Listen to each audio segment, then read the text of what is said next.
Hello and welcome to Showplay's Scares and Tears Corpse Party Book of Shadows. If you haven't seen or played the first Corpse Party for PSP, you might be just a little confused going into this one, so I recommend playing that one first. But if you're ready for spooks and crying, then let's get started.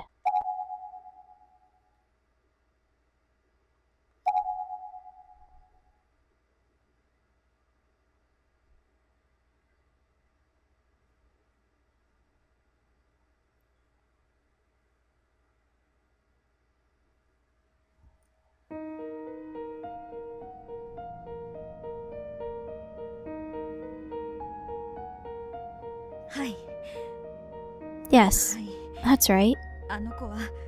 She hasn't set one foot outside her room today either.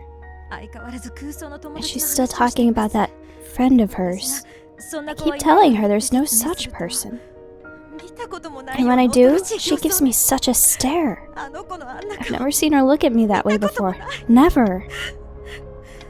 Please, she was always such a bright and cheery girl. Hey, Mom. Where did that happy daughter of mine go? What happened to her? Please, try to stay calm. This matter must be handled in the utmost care.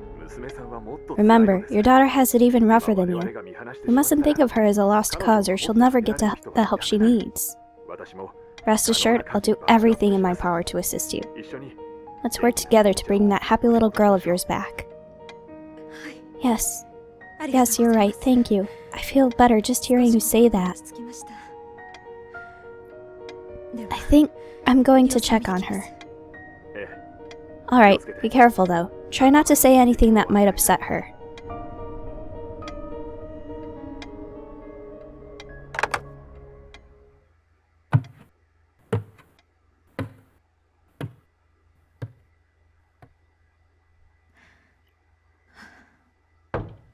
Naomi?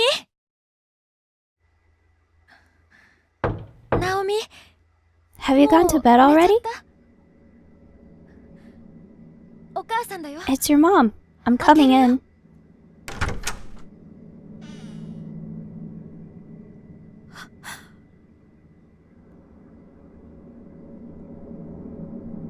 Naomi? I can't believe you're still in the same spot. Standing all day must be killing your legs. Why not have a seat on the bed? You know, I had a really lovely encounter today. I was out shopping and happened to notice an adorable little kitten at the pet shop. You've been begging me for a cat, right? It was a beautiful auburn fold. It just kept staring at me. I could barely pry myself away from it. I'd love to introduce you to. Maybe tomorrow we could go out and see it.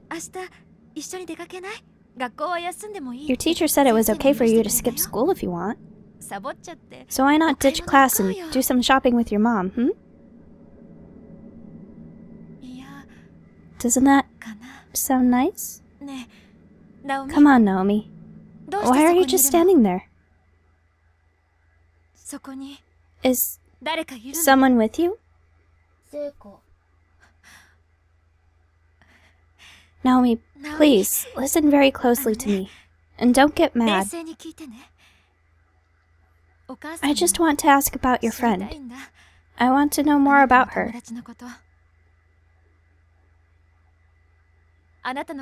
This girl, Seiko, from your class. How long has she been there? And what class is it again?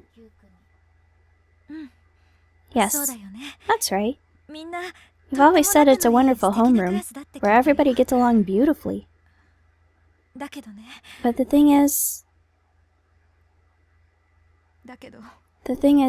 no one else from your class.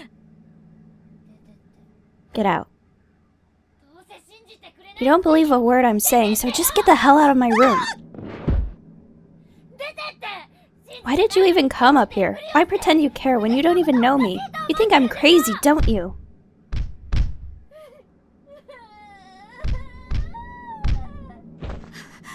Naomi, stop it! You're going to hurt your hand. Listen, there's no such person as Seiko. You have to pull yourself together, please. I am together. It's everyone else who's gone mad. Please, you need to calm down. Just leave me alone. You can all go to hell. I know she's real.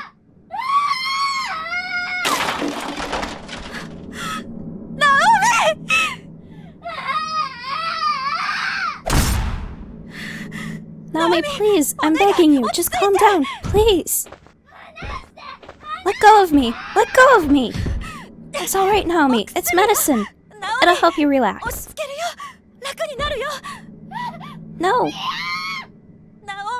Naomi, take the medicine. Take it. No, I don't want to. Why won't anyone believe me?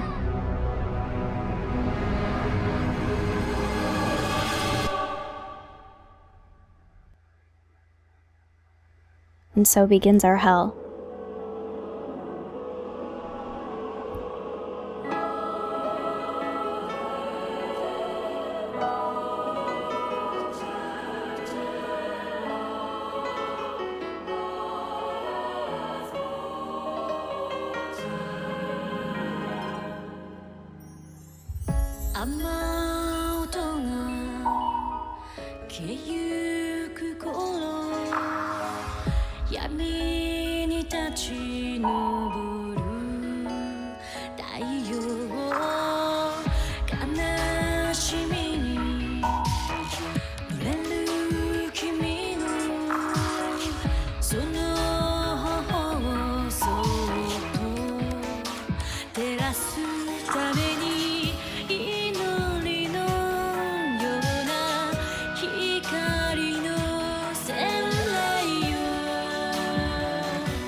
New chapter. Seal.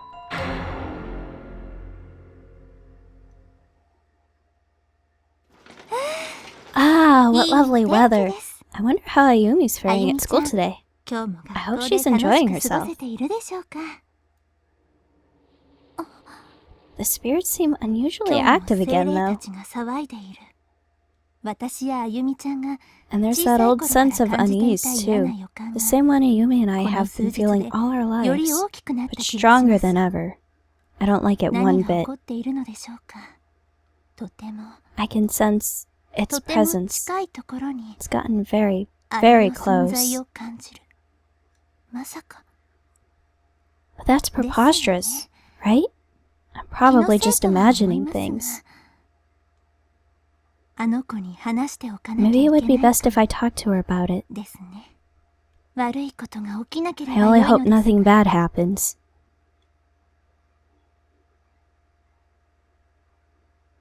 Episode 1, Seal.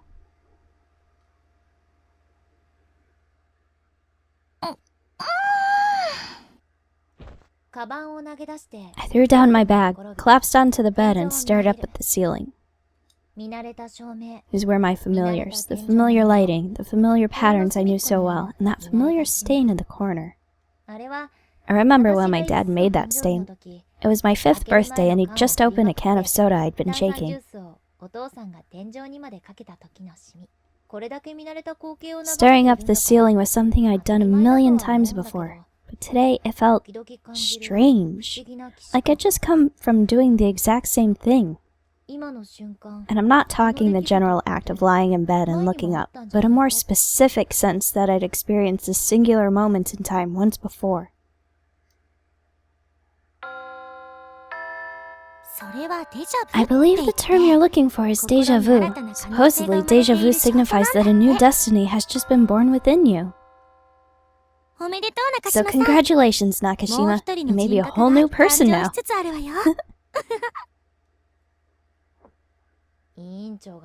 So said the class rep, making light of the situation in her usual creepy way. But maybe she was right. I had been more cognizant of my actions since then. Usually, if I pay too much attention to every little thing I do, I begin obsessing, and then I just give myself a headache and end up calling it quits. But this déjà vu was real, and it was far stronger than it had any right to be. This wasn't your run-of-the-mill spooky feeling. It was all-encompassing.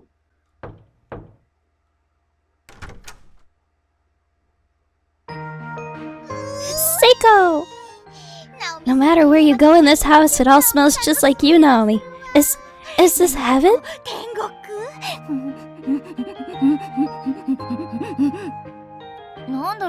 I swear, Seiko, doesn't it feel like this has all happened once before? What has? You, sleeping over here.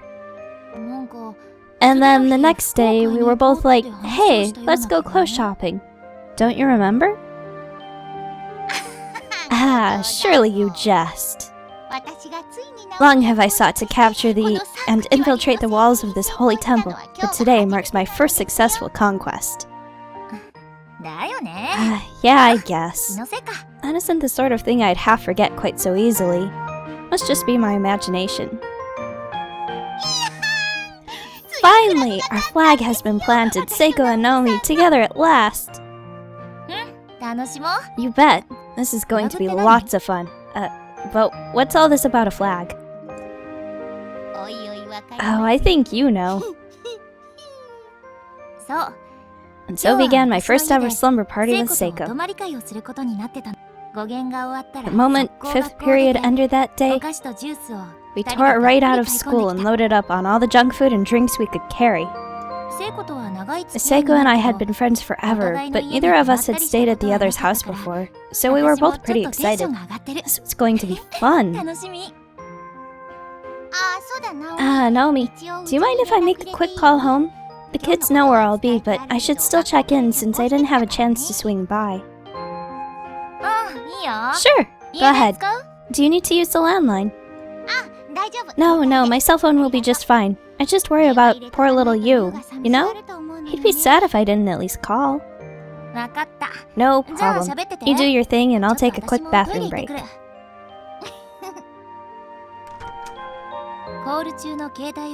I exited my room, glancing behind me to see Seiko holding her cell phone to her head with one hand while flashing me a peace sign with the other. The mere idea that there'd be a friend waiting for me in the room when I got back was just so exciting. Oh, the things we could talk about that night. Where should we start? What story should we tell?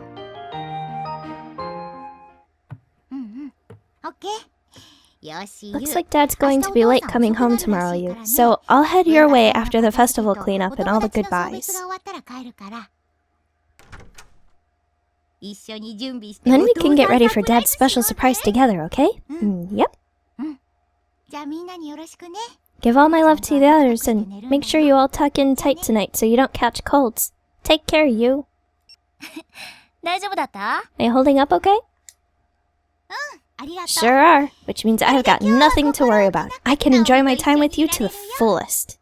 Sounds like you're ready to have some fun. And I'll bet you are too. So, what should we talk about? Anything you'd like. I'm just glad to have this blissful opportunity. I really can't say why I felt so shy and embarrassed. 2 of us were always together after all. Changing the setting from school to my personal space just seemed to bring us a lot closer. I found myself staring at Seiko's face, as if studying it. Did she always look like that? This was someone who regarded me as a friend. All kinds of inane thoughts were swimming through my head, and for some reason, they were making me really nervous. Hey, you know what we've got? We've got that chocolate soda we bought. Wanna try it out? Do I? Just try and stop me. I took out the bottle we'd purchased and poured its fizzy contents into 2 cups. It had the faintest tinge of chocolate color, but was otherwise clear. As it hit the bottom of each cup, that familiar comforting sizzle of carbonic acid, rising from liquid, echoed forth amidst the froth of bubbles. Well, it's sure a pretty color, but what do we do with the rest of it if it sucks? We take it with us into school tomorrow and offer it up to everyone. Make like we're being real nice, see? Hey, that's a good idea. Alright, here you go, Seiko. Thanks! Okay, let's drink it down on the count of 3. Sounds good. 1, 2, 3. I guess they liked it. Before I knew it, we were up to our old tricks, talking on and on like we always did at school. We smiled and laughed and felt joy at all the same things. Spending this time together, we could each forget all our troubles for a while.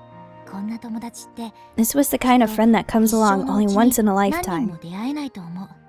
I was starting to get really sentimental and I had no idea why. I certainly couldn't admit it to her though, or I'd never hear the end of it. I just kept thinking to myself, I really hope Seiko and I can be friends like this, clean into adulthood, for the rest of our lives even. Maybe it was the same weird sense of camaraderie that tends to feel during overnight field trips. I don't know.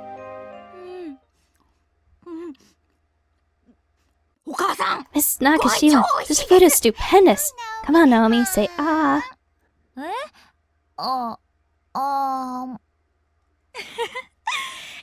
Thank you. You two certainly are close, aren't you?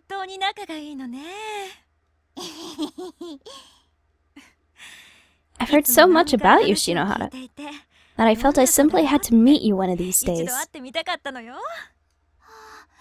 Naomi's been talking about me, has she? Oh, all the time. During meals, you're always a hot topic around here. She never fails to have some story about where you two went or what you did.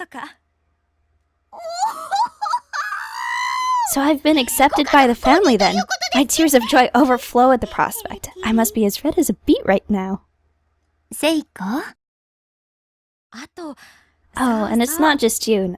Naomi also loves talking about that Satoshi Mochido boy. Whenever he comes up, she just gets so excited. I think she likes... Mom?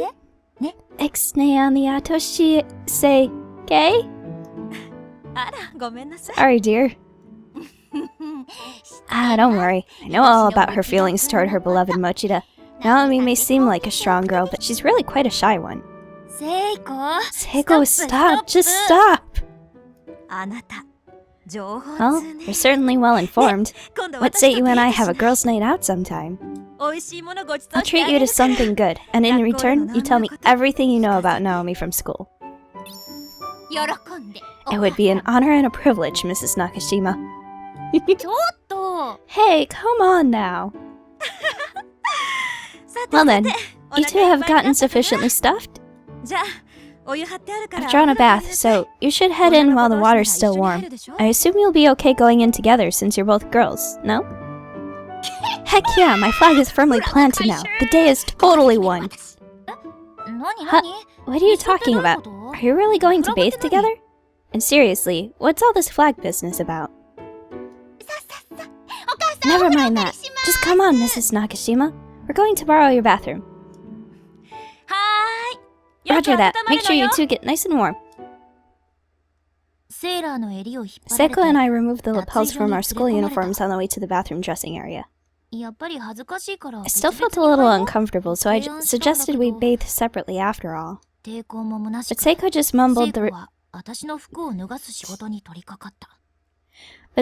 mumbled that resistance is futile and set about taking my clothes off. With only a few swift movements, she had my whole outer uniform stripped away in no time at all.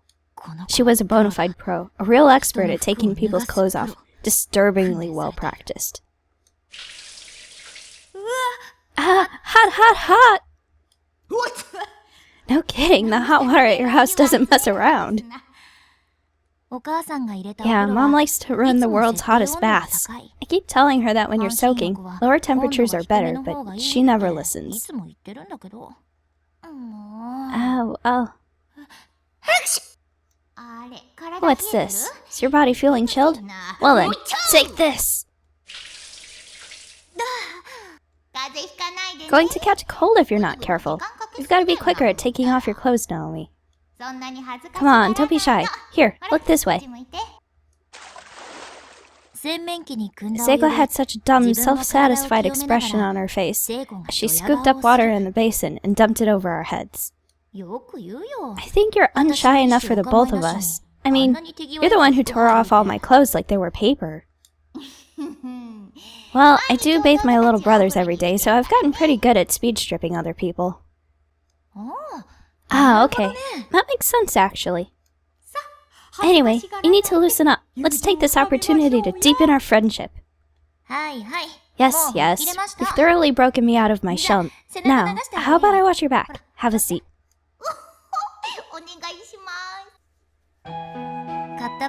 I lathered up a brand new silk towel with body soap and began washing Seiko's back, marveling at her perfect complexion. I never noticed before just what a classic beauty she was. I bought this special just for you, so I hope you're enjoying it. How's it feel?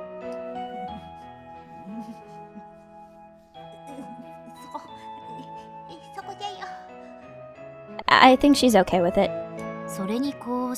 And that's when all language broke down and the sounds emanating from the bathroom began resembling strange animalistic cries rather than human speech. That does kind of sound like a monkey. Cut it out, you sound demented. Just a little further up, please. Here? Yeah, right there. I made you itchy, I'll bet. Alright, hold still. It didn't take long for Seiko's back to become completely enveloped in soap suds. But I could still detect a reaction to my every touch.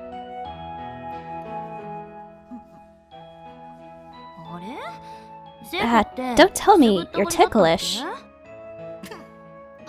Guess the secret's out. I'm really ticklish. Well, in that case, it's thorough washing you shall get. So, you're on the offensive today, are you? Wait, stop! What was that? I couldn't hear you over the sound of my furious fingerwork. I was on for sure. And nothing was going to stop me from giving Seiko's back the full treatment. After all, homeroom today was spent setting up for the culture festival, so we both got pretty dusty.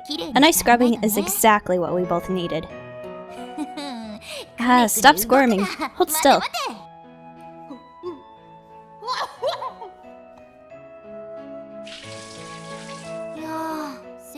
Man, Seiko, you're really slender. Your shoulder blades are incredible, like a cat's. Are they? I can't really see them, so I wouldn't know. But for you, it's all about that sexy collarbone. What? You sound like an old fogey or something. But so beautiful, so big. Don't think that's my collarbone you're staring at. As I gazed at Seiko staring at my chest with hungry eyes, I suddenly had another flash of deja vu, an uncomfortable one. My eyes drifted to her neck. There was some sort of mark there, a bruise that wrapped all the way around. Seiko, what happened to your neck? Did you scratch yourself or something? Something there? It's pretty faint, but there's a red mark. Don't remember injuring myself or anything. The bruise on her neck, though slight, looks less spotty than you'd expect if it were made by human hands. It seemed more even, like it came from cloth. Probably a result of wearing her kimono cord tight around her neck all day for the red bean soup stand. What a shame to see her pure white skin so damaged. I hope it heals soon, whatever it is. Naomi. I can't hold back any longer. Huh? What now?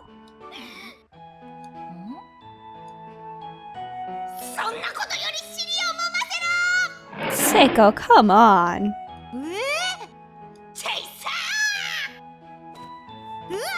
Seiko, seriously, cool down, girl. I think you've gone totally mental on me.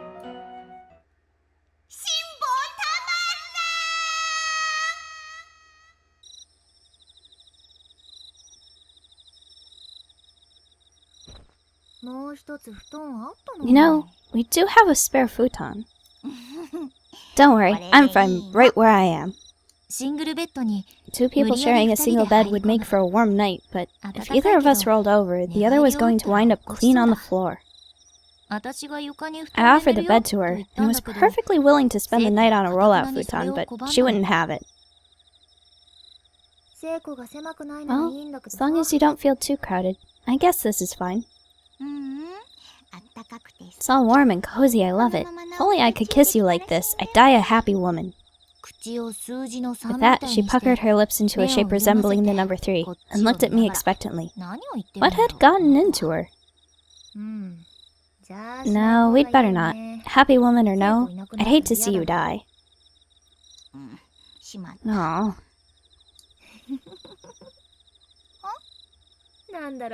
I was just thinking, this is really fun. It was around that point when I started to realize the truth about Seiko. After all, if an outsider were to witness her blatant act of harassment, my complete dismissal of it, they'd assume we were more than friends too. But it's not like I was actually in love with her. I really didn't feel that way at all.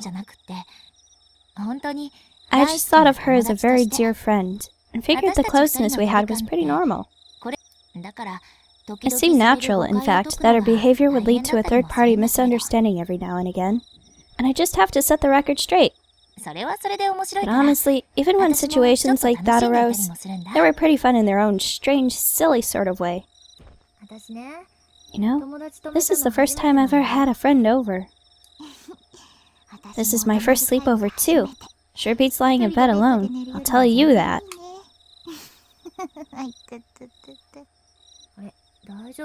You okay? I might have slapped you a little too hard back there. You sure did put your back into it, slugger.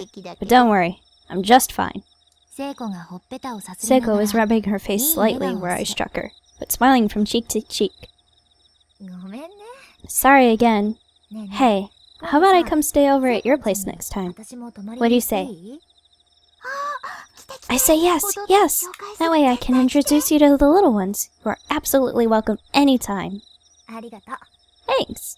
The moonlight crept its way through my bedroom window, giving the whole room a dreamlike glow. Soon enough, I was beginning to nod off. Where was I? Was I dreaming? No, it was just my room. I could feel Seiko's warmth next to me. Or maybe I was somewhere else entirely, in this whole world. All of my life's experiences were just one big dream. Man, it's hard to form a coherent thought when you're dead tired. Well, tomorrow is a big day. Let's get some sleep. You said it, from a sleepover right into a culture festival. We're true challengers. Don't you dare oversleep. If you do, I'm pulling back the blankets and putting an ice pack on your stomach. Don't worry about that. I'm such an early riser, I put middle-aged women to shame. I'll hold you to that. Anyway, good night, Seiko. Good night. I'm just gonna end the first episode here. It's not all format like this. There's going to be exploration, and there's going to be options, so don't worry about it. I hope you'll stick around to see the rest, and I'll see you next time.